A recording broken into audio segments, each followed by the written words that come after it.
यूरोपीय आयोग के अधिकारी शुक्रवार को हाइड्रोजन फ्यूल सेल टेक्नोलॉजी से चलने वाली बस में सवार होकर दिल्ली के हैदराबाद हाउस पहुंचे। इस बस को टाटा मोटर्स और इंडियन ऑयल कॉरपोरेशन के सहयोग से विकसित और संचालित किया गया है। The world a few times, so it's great to be able to do it here in India. I'm very happy to be part of this, and I wish the technology and initiative a lot of success. Wonderful to see that India is really striving to take the lead in this technology. 22 top leaders of Europe. In leaders ने India का visit किया और ये 22 top leaders Bharat में hydrogen बस पर travel करते रहे। इंडियंस को बड़े अच्छे से पता था कि किस तरह इस चीज को दुनिया के सामने प्रोजेक्ट करना है कि we are for the green energy, we are for the clean air. अभी तक तो हम भटक रहे हैं। जब से पाकिस्तान एक मुल्क बना है तब से हमारी डायरेक्शन सही हुई नहीं, हमें सही तरीके से किसी ने लीड किया ही नहीं। के बाद यूरोप और इंडिया के बीच एक तो ट्रेड बहुत बढ़ेगी, उस फिर साथ में कल्चरल टाइज भी ज्यादा स्ट्रेंथन नजर आएंगी। सो इंडिया ने बेसिकली वो जिसे कहते हैं ना एक मैसेज दिया कि जनाब हमने तो 2070 तक वैसे ही हर चीज जो है वो क्लीन एनर्जी पे शिफ्ट हो जाना। क्लाइमेट चेंज के ऊपर इंडिया ने बहुत काम किया, ग्रीन एनर्जी के ऊपर काम किया और दुनिया के पूरी अभी जो आपने बात की यूरोपीय यूनियन की जो चीफ आई, उसके अलावा भी आप देखें कि पूरी दुनिया के अंदर उनकी जितनी उनके लीडरों की रिस्पेक्ट होती है। तो उसमें आप अपने पड़ोसियों को किस तरह ब्लेम करेंगे जब आप खुद कमजोर हैं? आप किस तरीके से दोस्तों यूरोपियन यूनियन के मेंबर लगभग 22-23 देशों के रिप्रेजेंटेटिव जो यूरोप के देश हैं, आपको पता है ये यूरोपियन यूनियन यूरोप के देशों का एक ग्रुप है, वो भारत के दौरे पे आए, इंक्लूडिंग यूरोपियन यूनियन की चीफ भी। और वो भारत के दौरे में आए और जब होटल से उनको हैदराबाद हाउस मीटिंग के लिए जाना था तो भारत ने उनको मर्सिडीज, BMW, रोल्स रॉयल ये सब कारों से नहीं उनको पहुंचाया जगह पे। हाइड्रोजन बस इसकी अहमियत ये है कि एक तो इसमें हाईली टेक्नोलॉजी का यूज किया गया है और इससे जो है धुआं नहीं निकलता, इससे पर्यावरण प्रदूषित नहीं होता। और ये भारत ने खुद अपने देश में बनाया, भारत की टेक्नोलॉजी है, भारत की सड़कों पे हाइड्रोजन बस उतर चुकी है। दिल्ली में वैसे भी बात किया जाए तो जो सरकारी बस चलती है वो CNG या इलेक्ट्रिक व्हीकल होती है। अब तो खैर बात की जाए तो अब हाइड्रोजन भी आ गया। तो हाइड्रोजन बस से ट्रेवल किया और यूरोपियन यूनियन के जो देश थे वो हैरान हो गए कि हाइड्रोजन की जो टेक्नोलॉजी है वो भारत इतने सस्ते कॉस्ट पे कैसे बना रहा है और इतनी अच्छी फैसिलिटीज कैसे प्रोवाइड कर रहा है। वो हैरान हो गए, वो सवाल पूछने लगे कि ये इतना कम कीमत में आपने कैसे बनाया। ठीक है, और जाहिर सी बात है पाकिस्तान फिर इससे जला हुआ है। ठीक है, पाकिस्तान को भारत की कोई भी अचीवमेंट आ जाए, ऐसे भारत की तारीफ हो जाए तो फिर जलना तो इनके लिए फिक्स। दोस्तों यूरोपियन यूनियन कमीशन जो है उसके तमाम के तमाम जो लीडरशिप है, 21 के 21 EU कमिश्नर जो थे, जो कैबिनेट मेंबर्स हैं EU प्रेसिडेंट की, वो तमाम जो है वो एक hydrogen fuel cell technology powered bus में हैदराबाद हाउस गए। इंडियंस को बड़े अच्छे से पता था कि किस तरह इस चीज को दुनिया के सामने प्रोजेक्ट करना है कि we are for the green energy, we are for the clean air. Tata Motors और इंडियन ऑयल कॉरपोरेशन लिमिटेड जो है इन्होंने ये बनाई। अब जारी बात है वो कहते हैं जी हमने तो अ बस powered by hydrogen fuel technology Delhi Hyderabad house पहुंची है, और सारे लोग उसमें बैठे हुए थे, तो ये तो बड़ी कमाल की चीज़ है। सो इंडिया ने बेसिकली वो जिसे कहते हैं ना एक मैसेज दिया कि जनाब हमने तो 2070 तक वैसे ही हर चीज़ जो है वो क्लीन एनर्जी पे शिफ्ट हो जाना।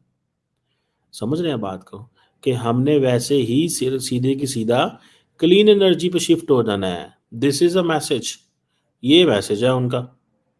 अब नरेंद्र मोदी साहब जो हैं वो एक तो उनको ये पैगाम दे रहे हैं क्योंकि European union is very much conscious इस हवाले से।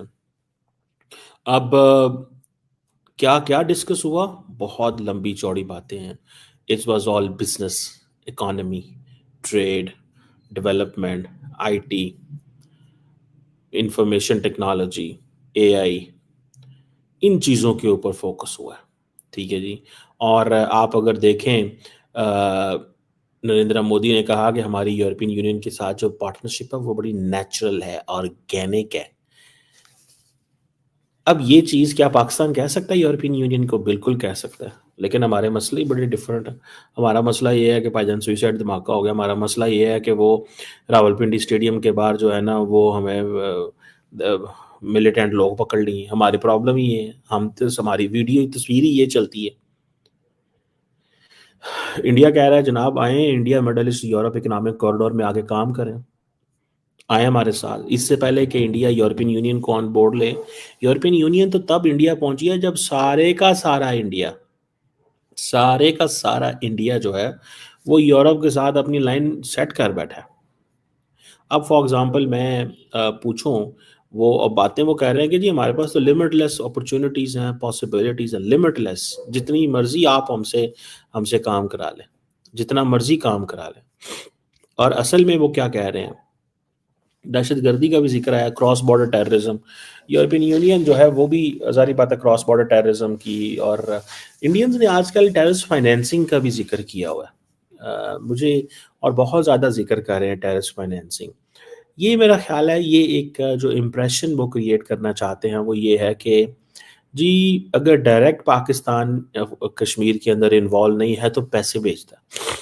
ये टेरर फाइनेंसिंग की, ये मेरा ख्याल है, this is what that's my hunch, कि ये वो टेरर फाइनेंसिंग को हम तो मुतासर हैं इस चीज़ से। बहरहाल मैं उस पर नहीं जाना चाह रहा, मैं आज बात करना चाह रहा हूँ EU इंडिया ये जो पार्टनरशिप हुई है, असल में जिस चीज़ के ऊपर फोकस है, India middle east Europe economic corridor. Top 22 leaders India में हैं, और सिर्फ यही नहीं बल्कि यूरोपीय यूनियन कमीशन की प्रेसिडेंट उर्सुला वॉन डेर भी इंडिया में है। और सिर्फ यही नहीं बल्कि आपको बहुत जल्द उर्सुला नजर आएंगी साड़ी पहने हुए, और वो हमें कैसे पता चला ये हम अभी आपको बताते हैं।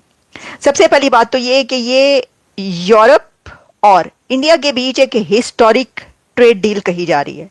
ये वो ट्रेड डील है जो कि free trade agreement, free trade deal, जिस पर यूरोप और भारत के बीच काफी अरसे से बात हो रही थी। कम से कम 1-2 सालों से तो खबरें आ रही थी कि ऐसी कोई डील होने जा रही है। अब इसका ऐलान किया गया है, इस पर बात की गई है, और 22 टॉप लीडर्स ऑफ यूरोपीय यूनियन कमीशन यानी 22 कमिश्नर्स जो कि इंडिया में मौजूद थे, और एक बहुत बड़ी मीटिंग हुई है। और उस मीटिंग में दोनों तरफ से जो कि इंडिया के वहां पर अथॉरिटीज थी वो इसमें मौजूद थी, प्राइम मिनिस्टर नरेंद्र मोदी के साथ उनकी पूरी टीम, और इसी के साथ दूसरी तरफ से 22 यूरोपीय कमिश्नर्स और साथ में उनकी प्रेसिडेंट उर्सुला। इसमें एक तो ये कि यूरोप और भारत के बीच पॉलिटिकल टाइज भी स्ट्रेंथन करने की बात की गई है, और साथ में जो फ्री ट्रेड डील जिसको कहा जा रहा है कि जब ये इस साल के एंड में ये कंप्लीट हो जाएगी और हमें पता चलेगा कि ये फ्री ट्रेड डील एग्रीमेंट हो गया है, तो फिर उसके बाद यूरोप और इंडिया के बीच एक तो ट्रेड बहुत बढ़ेगी, उसके बहुत सारे और फीचर्स होंगे, वो आपके सामने आएंगे उसमें क्या क्या एग्रीमेंट में शामिल है।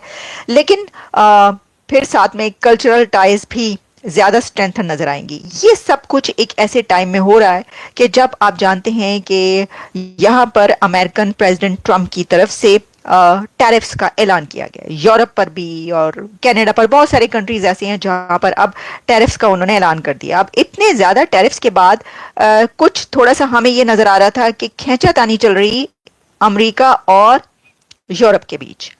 और इससे पहले वैसे तो आपको पता है कि प्रेसिडेंट मैक्रोन, फ्रांस के प्रेसिडेंट, यहाँ पर अभी 2 दिन पहले आए हुए थे अमेरिका में, और उनकी प्रेसिडेंट ट्रंप के साथ जो मीटिंग हुई उसमें उन्होंने प्रेसिडेंट ट्रंप को एक जगह पर उनका हाथ पकड़ के रोका भी। खैर ये तो अब 2 दिन पहले की बात हो गई, और ना सिर्फ पुरानी हो गई बल्कि जो अब नया एक ड्रामा आप कह लें ये जो हुआ है उस पर हम प्रोग्राम करेंगे।